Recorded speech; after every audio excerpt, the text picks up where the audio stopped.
लिखो second order differential equation, first order हम लोग किया था, second order differential equation, second order first degree linear differential equation. आपका ये सिलेबस है, second order first degree linear differential equation. देखो जनरल जो डिफरेंशियल इक्वेशंस होता है, जनरल फॉर्म जो होता है कोई भी डिफरेंशियल इक्वेशन का, in general nth order first degree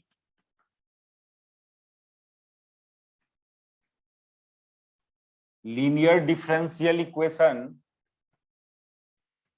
is ऐसा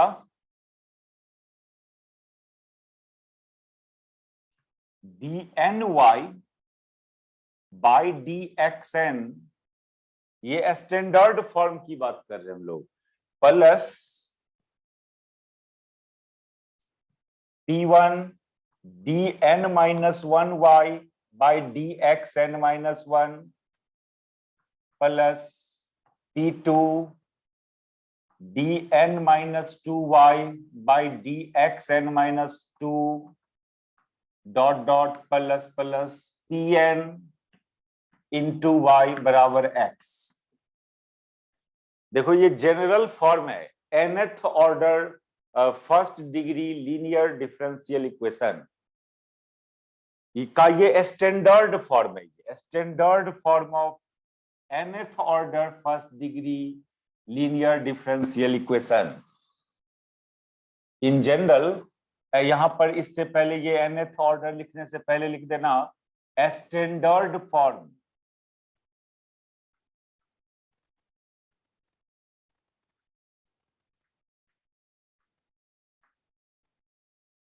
ये जनरल, आपको ओनली सेकेंड ऑर्डर तक का डिफरेंशियल इक्वेशन ही देखना है। इसमें P1 P2 Pn सब जो देख रहे हो आप here, P1 P2 Pn are either constant or function of x।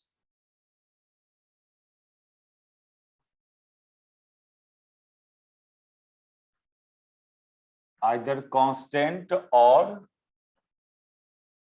function of x। और वो जो कैपिटल x है वो भी फंक्शन ऑफ x ओनली।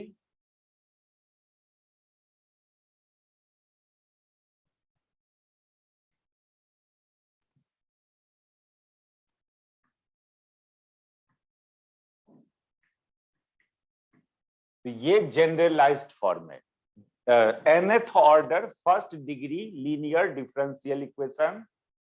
लेकिन हम लोग का सिलेबस है यहाँ पर second order first degree linear differential equation with constant coefficient. आपको देखो एक बात तो ये समझो, कहोगे सर ये सब डिफरेंशिएशन में पीछे फंक्शन डाला P1 P2, इसमें पीछे 1 रखा, ये इसलिए इसको स्टैंडर्ड फॉर्म बोला गया। कोई डिफरेंशियल इक्वेशन किसी भी फॉर्म में हो, लेकिन उसका जो हाईएस्ट डिराइवेटिव टर्म है उसका कोएफिशिएंट को 1 कर देते हो आप, तो उसको स्टैंडर्ड फॉर्म में बोला जाता है। ऐसे तो न्यूमेरिकल्स मिलेगा तो इसके भी पीछे कुछ कोएफिशिएंट मिलेगा, उसको आप तो वो स्टैंडर्ड फॉर्म में निकलेगा, आपको बनाना पड़ेगा उसको स्टैंडर्ड फॉर्म, यानी इसके पीछे जो भी टर्म होगा उसी से डिवाइड कर देना उसको आप, इसके पीछे 1 हो जाएगा, तब जो डिफरेंशियल इक्वेशन बनेगा उसको स्टैंडर्ड फॉर्म में बोलते हैं। ठीक है, यहाँ पर P1 P2 Pn सब जो है वो या तो x का फंक्शन होगा या कांस्टेंट होगा। तो ये तो जनरलाइज्ड बात है। लेकिन हम लोग का यहाँ पर सेमेस्टर 1 में जो सिलेबस है उस पर कॉन्सेंट्रेट करें यदि, तो हम लोग को ओनली देखना है second order differential, second order first degree linear differential equation with constant coefficient, ये सिलेबस है यहाँ का। यानी P1 P2 कांस्टेंट होगा, वो वाला सिलेबस है। आप P1 P2 जब x का फंक्शन में होगा वो सब आएगा सेमेस्टर 3-4 में आएगा, वो सब डिफरेंशियल इक्वेशन। यहाँ पर सेमेस्टर 1 में ये कांस्टेंट कोएफिशिएंट वाला डिफरेंशियल इक्वेशन दिख रहा है। तो लिखो here we have to concentrate only on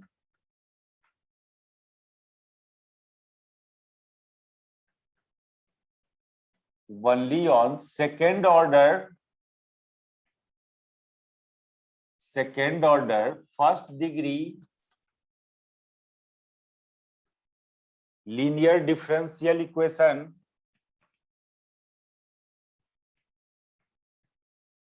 with constant coefficient,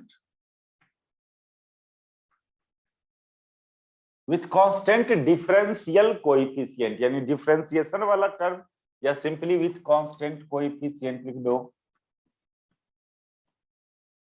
ये देखना आपको या और इसके तो ये जो जनरलाइज्ड फॉर्म है ये रिड्यूस हो जाएगा किसमें आपको, n का वैल्यू 2, यहां n ऑर्डर को डिनोट कर रहा है, तो n का maximum value 2 that is d2, इसको दैट इज ये हो जाएगा d2 y by dx square, d2 y by dx square plus 2b dx by dy by dx plus cy equal to x। आपको ये देखना है ये फॉर्म। आप कहोगे सर इसको 2b लिखना क्या जरूरी है, कोई जरूरी नहीं है, लेकिन आप उसको रिड्यूस कर लेना 2b, जो भी हो यहाँ पर जो कुछ भी, लेकिन कांस्टेंट हो। देखो ये b c सब कांस्टेंट है, सेकेंड ऑर्डर है, लीनियर है, फर्स्ट डिग्री है, जो रिक्वायरमेंट है उसके अकॉर्डिंग ये डिफरेंशियल इक्वेशन, इस मॉडल का डिफरेंशियल इक्वेशन को सॉल्व करना है। ये second order first degree linear differential equation with constant coefficient, here b and c are constant not function of x। जब ये x का फंक्शन में होगा तो वो वाला डिफरेंशियल इक्वेशन अभी आपका सेमेस्टर 1 के सिलेबस में नहीं है। तो here b and c are constant, लेकिन एक हम लोग यहाँ पर क्या रिड्यूस किए, जरूरी नहीं है यहाँ पर 2b होगा, 2b के फॉर्म में होगा, कुछ भी हो वहां पर, लेकिन आप उसको रिड्यूस कर लेना 2b के फॉर्म में। क्यों ऐसा कर रहे हैं, सॉल्यूशंस करने में थोड़ा आपका जो रिजल्ट आएगा वो रिजल्ट सुटेबल रिजल्ट आएगा। ऐसा कोई जरूरी नहीं था कि इसको 2b लिखना, लेकिन सॉल्यूशंस का जो रिजल्ट मिलेगा वो एक स्टैंडर्ड फॉर्म ऑफ रिजल्ट, एक फॉर्मूला टाइप से एक रिजल्ट बनाएंगे हम लोग जो डायरेक्ट यूज कर सके। तो ऐसा कोई नेसेसरी नहीं है कि जो कुछ भी है यहाँ उसको 2b ही मानेंगे आप। जैसे मेरा ये करना है कि सपोज करो ये d2y by dx square plus 3 dy by dx and plus 4y बराबर सपोज करो यहाँ पर x स्क्वायर है या साइन x है। एक एग्जांपल हम आपको दिया इस टाइप का डिफरेंशियल इक्वेशन का। तो क्लियरली यहाँ पर 3 किसकी जगह है, 2b की जगह है। कहेंगे सर b नहीं मान ले, उसको मान सकते हो, b मान के भी आप अपना फॉर्मूला डिराइव कर सकते हो, लेकिन वो फॉर्मूला दिखने में सुटेबल नहीं होता है। तो ऐसा कोई नेसेसरी नहीं है कि इसको हम लोग, अरे कहीं कहीं होता है ना ये चीज। देखिए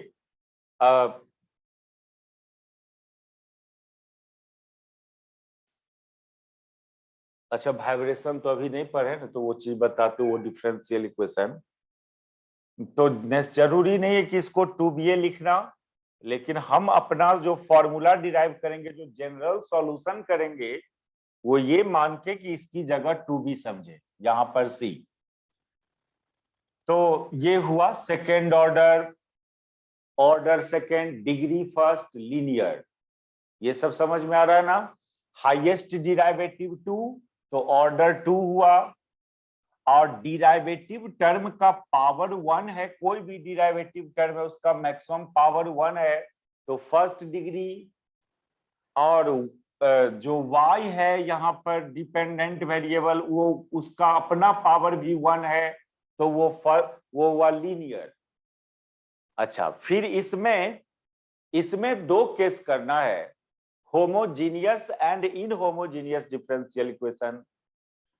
तो होमोजीनियस में क्या बोला था कि यदि each term of differential equation में x एंड y के पावर का सम सेम हो तो वो होमोजीनियस बोला जाता है। और हर टर्म डिफरेंशियल इक्वेशन का हर टर्म में sum of power of x and y same नहीं है तो इनहोमोजीनियस। उससे पहले आप डिफरेंशियल इक्वेशन के RHS को 0 कर लेना, RHS में जो कुछ भी होगा उसको LHS में ले लेना। अब आप LHS का हर टर्म में x एंड y का पावर का सम पता करो, यदि सेम आ रहा है तो वो होमोजीनियस कहलाएगा। तो इसमें हम लोग को दो केस देखना है, पहले general solution of homogeneous differential equation and फिर इनहोमोजीनियस डिफरेंशियल इक्वेशन। तो मेथड ऑफ सॉल्यूशन, अच्छा पहले होमोजीनियस की बात करें। होमोजीनियस डिफरेंशियल इक्वेशन, ये डिफिनीशन लिखे हुए हैं हम लोग जब डिफाइन कर रहे थे स्टार्टिंग में फर्स्ट क्लास में, डिफिनीशन लिखे हुए हैं। क्या कि पहले आप RHS को LHS में ले लेंगे, d2y/dx² plus 2b/dx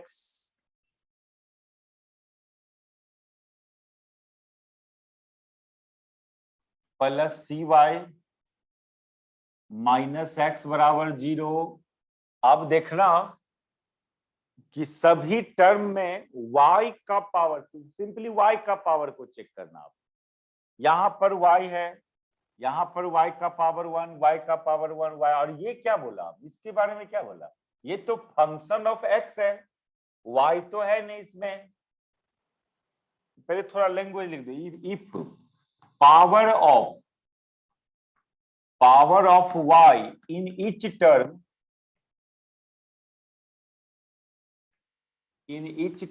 will be same if RHS is made to 0.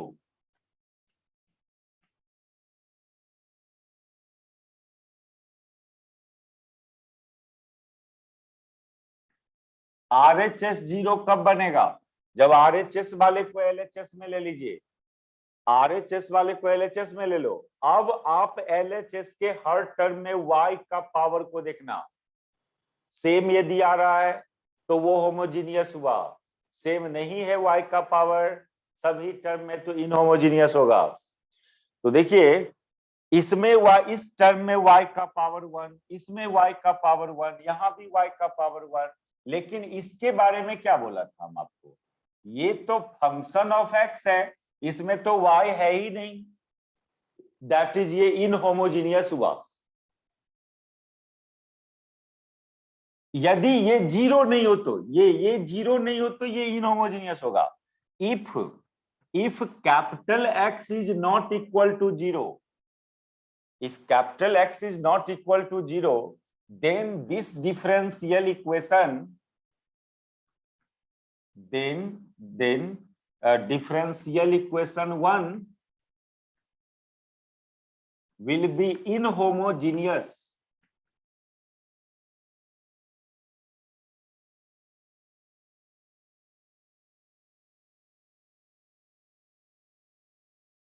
और यदि कैपिटल X 0 कर दो, ये टर्म ही नहीं रहेगा, ये टर्म रहेगा ही नहीं, तब तो तीनों गो टर्म हुआ और तीनों टर्म में y का पावर 1 है तो वो होमोजीनियस होगा। Then given differential equation 1 will be homogeneous.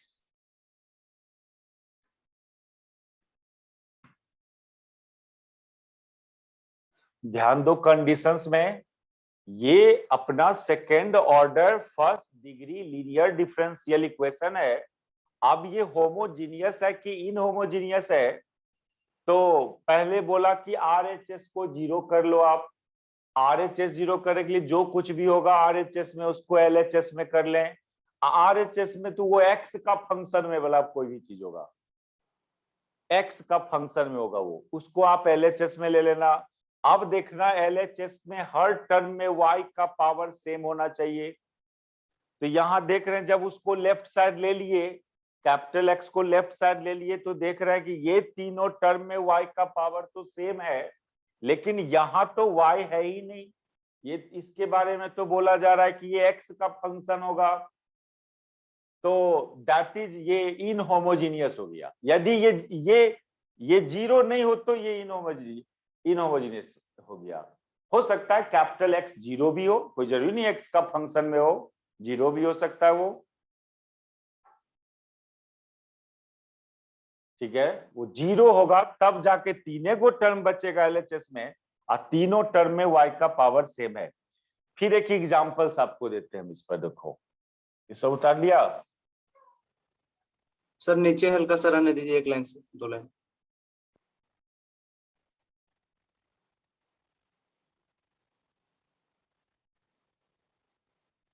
एक differential equation d2y by d x square वही ले रहे हैं, plus 3dy by d x plus 4y equal to 0। एक ये लिया और एक ले रहे हैं हम आपको d2y by d x square plus 3dy by d x plus 4y equal to sine x. तो ये आपका होमोजीनियस डिफरेंशियल इक्वेशन हुआ।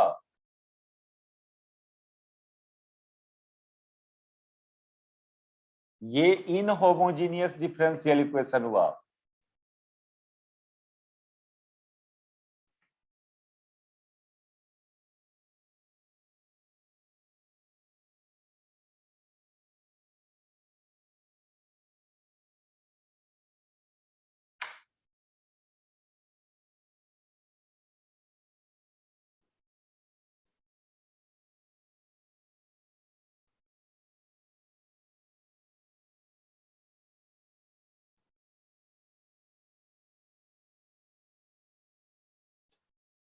देखो यहां पर जो एलएचएस में जितने भी टर्म है उसमें वाई का पावर सेम है, लेकिन यहां पर एलएचएस में जितने भी टर्म है, पहले तो क्या करना है, पहले तो आरएचएस को जीरो बनाना है। आरएचएस को जीरो बनाने के लिए साइन एक्स को एलएचएस में लाना होगा। होमोजीनियस इनहोमोजीनियस चेक करने के लिए जो ओरिजिनल रूल है वो ये कि आरएचएस को पहले जीरो बनाओगे आप, यानी आरएचएस वाले को एलएचएस में ले लेना, तो आरएचएस जीरो बन गया। अब एलएचएस का हर टर्म को देखना है जिसमें y का पावर सेम हो। नहीं है, यहां पर y है ही नहीं, यहां पर y का पावर जीरो है, इस तीनों में y का पावर 1 है, तो सब टर्म में y का पावर सेम नहीं हुआ, इसलिए ये इनहोमोजीनियस हो गया। तो एक रूल्स लोग बना लिया कि होमोजीनियस होने के लिए कैपिटल एक्स को जीरो ही होना होगा, function capital x must be zero, तब ये वो होमोजीनियस कहलाएगा, है ना। देखो यहां पर ये होमोजीनियस कब बनेगा, जब ये खुद जीरो हो जाए। ये है गायब रहे, ये रहे ही नहीं, ये साइन एक्स की जगह जीरो डाल दें हम लोग, ये साइन एक्स कैपिटल एक्स की जगह है, इसको जीरो बना दो तो ये डिफरेंशियल इक्वेशन होमोजीनियस हो जाएगा। 10 और ये जो जनरल इक्वेशन था वो तो रूल्स यहां लिखे ही हम आपको। यदि फंक्शन कैपिटल एक्स जीरो है तो वो होमोजीनियस कहलाएगा, फंक्शन कैपिटल एक्स जीरो नहीं है तो इनहोमोजीनियस कहलाएगा।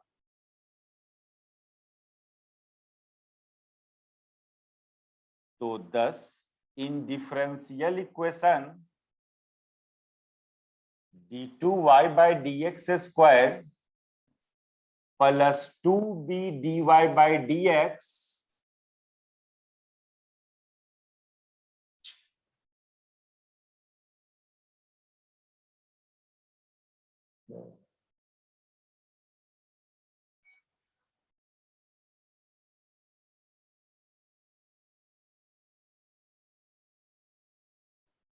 प्लस सी वाई बराबर एक्स, ये जनरल फॉर्म है सेकेंड ऑर्डर डिफरेंशियल इक्वेशन का। तो दो कंडीशंस यहां पर हम लिखे कि इफ कैपिटल एक्स बराबर 0 then differential equation will be homogeneous, or if capital X is not equal to 0 then differential equation will be inhomogeneous। ये चीज को तो हम लोग अब चलें इसमें method of solution of homogeneous differential equation, फिर देखेंगे इनहोमोजीनियस का।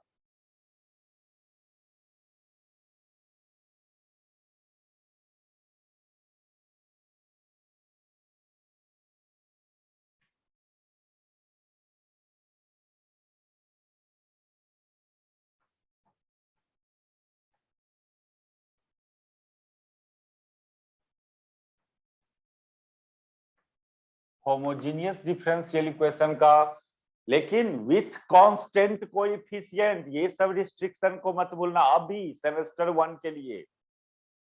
अभी आपको जब भी सेकेंड ऑर्डर डिफरेंशियल इक्वेशन ही सॉल्व करने देगा, मैक्सिमम थर्ड ऑर्डर तक नहीं जाना है यहाँ पर आपको, first order and second order अभी का सिलेबस है। इसी में से कोई न्यूमेरिकल क्वेश्चंस भी डालेगा।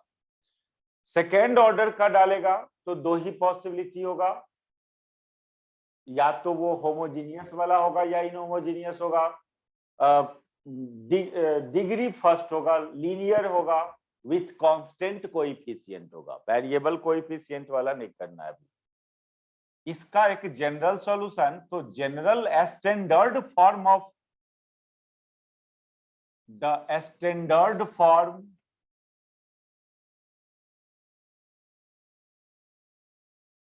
Of second order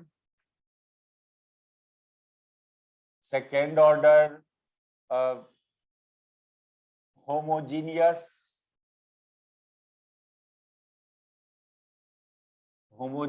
differential equation with constant coefficient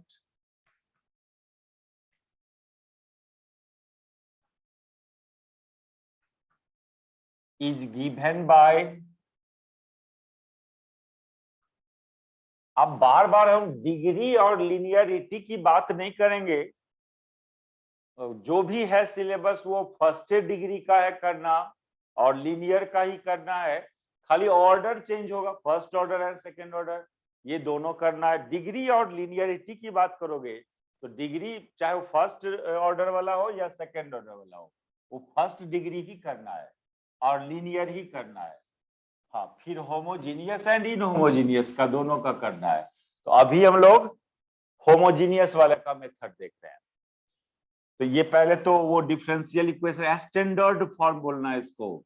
मान लो वो स्टैंडर्ड फॉर्म में नहीं हो, मतलब कब बोलेंगे कि वो स्टैंडर्ड फॉर्म में नहीं है, जब इसके पीछे कोई कोएफिशिएंट एग्जिस्ट कर रहा हो, इसके पीछे कोई कांस्टेंट हो, तो आप पहले इसको 1 बना लेना, उतने ही से उसको डिवाइड कर देना डिफरेंशियल इक्वेशन को, तो ये 1 आ जाएगा। वो स्टैंडर्ड फॉर्म कहलाता है, क्योंकि हम लोग का जो भी फॉर्मूला अभी डिराइव करेंगे वो इस फॉर्म वाले के लिए करेंगे। बाद में जब उस फॉर्मूला को यूज करना कोई सेकेंड ऑर्डर डिफरेंशियल इक्वेशन में, तो जरूरी है कि उस डिफरेंशियल इक्वेशन में इसका कोएफिशिएंट को 1 रखेंगे, तब कंपेयर करेंगे कि बी की जगह क्या आया और सी की जगह क्या आया, है ना। जो फॉर्मूला डिराइव होगा वो तो एक स्पेशलाइज्ड फॉर्म, स्टैंडर्ड फॉर्म के लिए डिराइव होगा।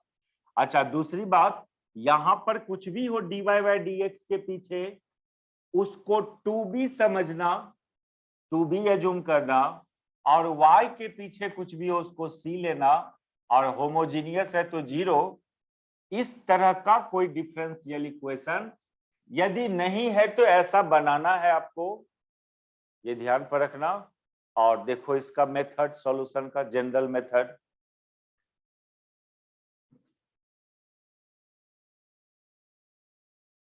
देखिए एक तरह से कहा जाए तो 30% ग्रेजुएशन फिजिक्स जो है वो डिफरेंशियल इक्वेशन सिलेबस है, 3 सेमेस्टर में डिफरेंशियल इक्वेशन पढ़ना है।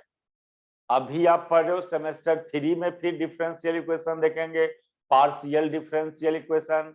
सेमेस्टर 4 में देखेंगे हम लोग, सेमेस्टर 3 में एक और पार्शियल डिफरेंशियल इक्वेशन और 3 स्पेशल डिफरेंशियल इक्वेशन देखेंगे, जिस Hermite differential equation, Legendre's differential equation, Bessel differential equation, ये सब 3 स्पेशल टाइप का डिफरेंशियल इक्वेशन है। उसमें देखना जो dy बाई डी एक्स के पीछे होगा या d2 by d x square, वो सब x का फंक्शन में होगा।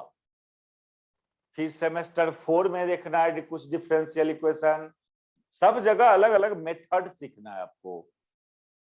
तो इस तरह का जो डिफरेंशियल इक्वेशन का सॉल्यूशन का मेथड है वो ये लेट ये जो d बाई डी एक्स है इसको कैपिटल D एज्यूम करोगे, एंड ये जो d2 by d x square है इसको कैपिटल D स्क्वायर एज्यूम करना।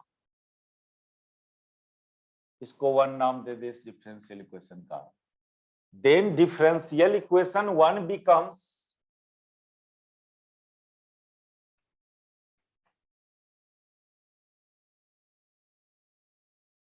ये हो जाएगा d square y plus 2bdy plus cy बराबर 0। ये एक ऑपरेटर कहा जाता है इसको, operator. Here d and d square is called operator, mathematical operator, differential operator. ये फर्स्ट डिराइवेटिव ऑपरेटर है कैपिटल D, और d ये जो है capital D square second derivative operator है, मैथमेटिकल ऑपरेटर। देखो कोई रूल्स आप किसी फंक्शन पर अप्लाई किया तो वो एक फिजिकल क्वांटिटी देगा, लेकिन सिंपली रूल्स को तो ऑपरेटर बोलेंगे। ये इस d बाई डी एक्स ये एक मैथमेटिकल ऑपरेटर है, सिंपली डिफरेंशियल ऑपरेटर। और ये जब इस फंक्शन पर अप्लाई करते हो साइन एक्स पर तो ये एक न्यू फंक्शन देता है। तो कोई रूल्स को बिना फंक्शन का लिख रहे हो आप, किसी मैथमेटिकल रूल्स को बिना फंक्शन का लिख रहे हो, वही बात है ना। यहाँ पर यहाँ रूल तो लिख रहे हैं लेकिन फंक्शन नहीं डाल रहे हैं, तो उस समय उसको सिंपली उसका नाम है मैथमेटिकल ऑपरेटर। और जब कोई रूल्स किसी फंक्शन पर अप्लाई हुआ तो वो फिर वो एक क्वांटिटी होगा, फिजिकल क्वांटिटी हो जाएगा वो।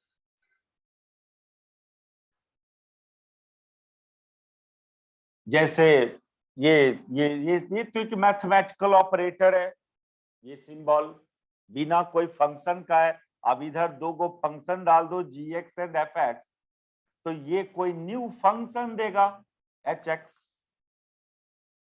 ये ऑपरेटर एक बहुत जरूरी है ऑपरेटर का। अभी हम लोग जब क्वांटम मैकेनिक्स पढ़ेंगे वहां पर और नया नया ऑपरेटर पढ़ेंगे। कुछ वेक्टर कैलकुलस पढ़े हो, वहां पर एक ऑपरेटर डेल ऑपरेटर, वो भी एक ऑपरेटर था डेल इसको डेल ऑपरेटर नाम रखा गया था। और ये एक्चुअली डिफाइन है कैसे, डेल बाय डेल एक्स आई।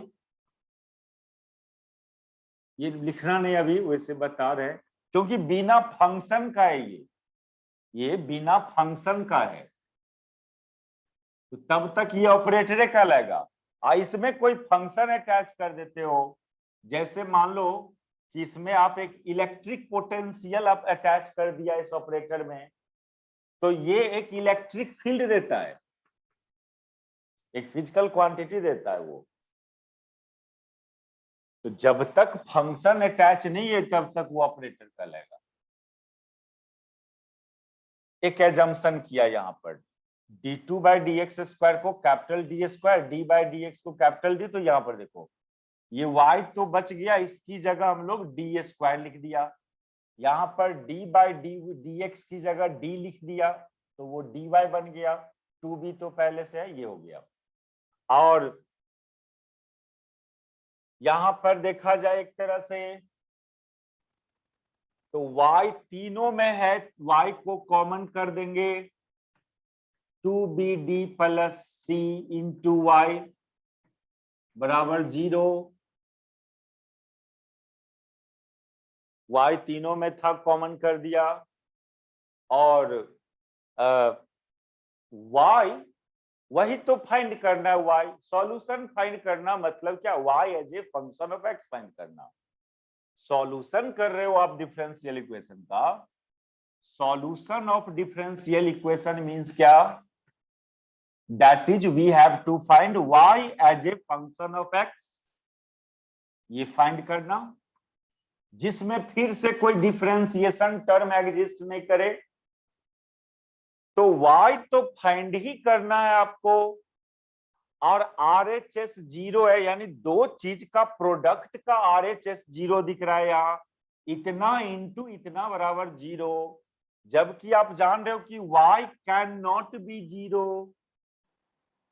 क्यों? क्योंकि वही तो फाइंड करना है, उसको कैसे 0 मान लेंगे।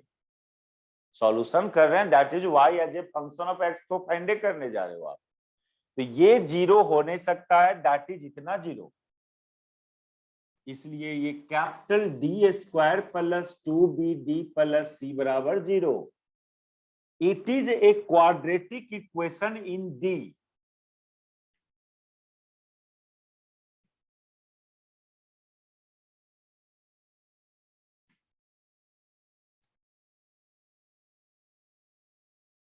कैपिटल डी के टर्म्स में क्वाड्रेटिक इक्वेशन है ये।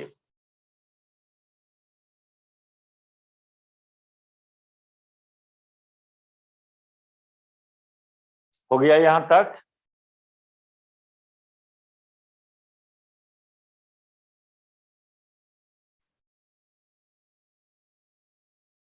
हो गया ना? Yes sir.